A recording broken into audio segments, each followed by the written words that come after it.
Welcome, welcome, welcome. Welcome to Dominant Mets Nation. Oh boy, our New York Mets, Queens, New York, home of the best offense in baseball. And boy, we just shellacked the New York Yankees. First place, New York Yankees? I think not. Oh my God. I mean, starting yesterday, facing against Garrett Cole, who was grimacing and upset about the Mets taking pitches and working the count. I mean, up and down this lineup. Mets have hitters who make pitchers work, who make pitchers angry, who put the pressure on the opposing defense and team, and I love it. I love it. I love it. Compared to the beginning of the year where we started to now, we are worlds apart. Worlds apart. I mean, in the beginning of the year, feeling like scoring 5 runs was going to be an uphill battle. Now we're averaging almost 7 runs since the players only meeting, and the Mets are hitting on all cylinders right now. I mean, I can't say enough about Francisco Alvarez. I mean, you see how dynamic and about how this player has an effect on winning baseball, and he's 22 years old. He's 22 years old. That has to make Met fans feel giddy, excited. I mean, you see him putting his arm around guys on the bench. Francisco Alvarez, the way he's like the maturity at just such a young game, at such a young age. And I mean, the influence and the impact that he has on this offense, this team, this pitching staff is freaking phenomenal. Phenomenal. I got to say. I mean, and after today's post game, after we shellacked the Yankees in 2 games, yesterday 9-7, today 12-2. I mean, you just go up and down the lineup, and I am just super impressed with my team. I'm proud of my guys. I mean, Mark Vientos, the baby Bombers in Queens, the baby Queens Bombers. I mean, it is just fantastic with Vientos, Alvarez right now. I mean, those two young players have to get you really excited. Vientos with the power, he's hitting around 300. I mean, even when they were up by 10 runs today, Vientos taking that ball the other way. I mean, it just shows you that these guys care. These guys want to succeed, and they are carrying this team. We just flew up to 500, and no better way to get to 500 by beating the Yankees 2 games. I mean, I remember putting out videos in the beginning of this year, before the season started, saying that the Mets would be better than the Yankees this year. And I got a lot of hate, mostly from Yankee fans. A lot of Mets fans saw the vision. They realized that we had to be patient. And yeah, you had to be patient.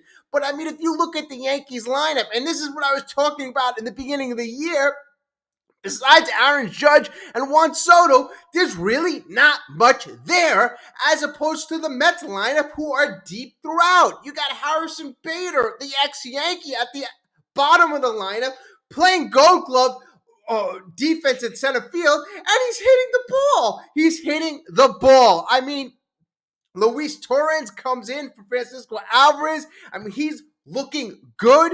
I mean, Jose Iglesias, he's hitting the ball off the bench. I mean, up and down the lineup, Brandon Nimmo, and this is what I said in the beginning of the year, switching him out of the leadoff position. I said bat him third, but fine. He's batting second, and he is driving in runs. He's got power. He's got pop. The lineup has more options with the flexibility and the emergence of the leader, JD Martinez.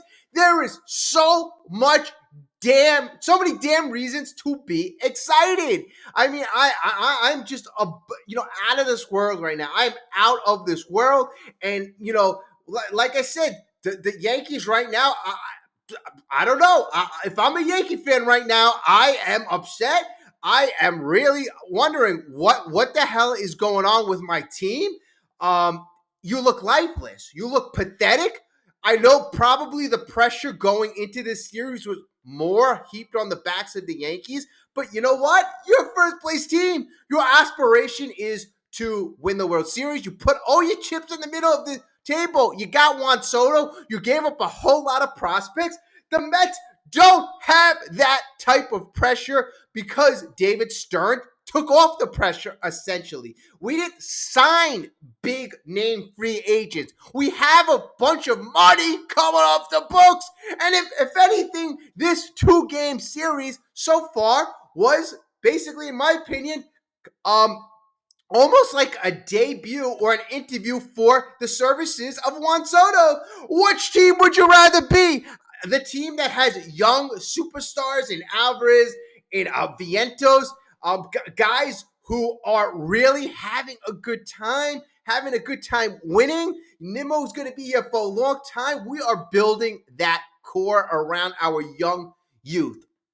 So, okay, we're interviewing for the services of Juan Soto. Yes, our offense is dynamic, but adding a guy like Juan Soto and possibly replacing, that's the topic right now. People are talking about replacing Juan Soto for Pete Alonso. And I don't blame it. I don't blame people. If you look at right now, in terms of productivity, there's a lot of hitters on the Mets right now that you would rather have up in a key situation than Alonso. Let's face it. I heard a stat that they said Alonso on pitches over 95 miles per hour was hitting like in the bottom 5th percentile or the 10th percentile in all of baseball. So basically, he is not catching up to heat like he was in the past couple of years. His average has dipped down. Yes, as of late, he's come on with the power, but there's going to be a lot of pressure because you're going to be projecting Alonso's career path forward. Can he dig down? Can he produce going forward at a high level? Okay, that's yet to be seen because we see Juan Soto right now. There's no doubt. If you had to pick one or the other, it's going to be Juan Soto. The fact of the matter, Juan Soto is going to cost you double. That's the problem. Juan Soto is going to cost you double. Okay. I mean, there is a lot of excitement. I'm excited. Or you got to be excited. You got to be excited. Like, subscribe. I know I haven't seen you guys in a while, so I really appreciate all of you. And if you are watching that, you got to like, you got to subscribe. I mean, we are 500 right now. We are a couple games out. I believe we're like two games behind the Padres. All right. So, okay, we are in this wild card. We are in the playoff hunt right now. If you're a Knicks fan right now, you got to feel good about Mikal Bridges and the Mets beating the Yankees, getting to 500. I mean, it's all good feelings in New York right now. Okay, getting over a cold, so I don't want to go too long with the voice. I just wanted to say I am super, super excited right now. And I think, a lot of good things to come. Like I said, the pressure right now, and, the team's taking a lot of the pressure off, but Pete Alonso has to produce at that higher level, in my opinion, if he wants that long-term contract with the Mets. Right now, I'm kind of thinking right now, he's not fitting the timeline. He's not fitting the timeline in terms of the young Mets. Guys like McNeil, guys like Pete Alonso, I don't know. Right now, but you know what? That's for another day right now. That is for another day. Right now, we just defeated the Yankees 2 games in a row, and we made them look like a little league team. They look terrible. So thank you so much for tuning in. What do you think? How excited are you about us getting to the 500 mark? All right. As always, I will speak to you soon. Have a great night. And as always, let's go Mets!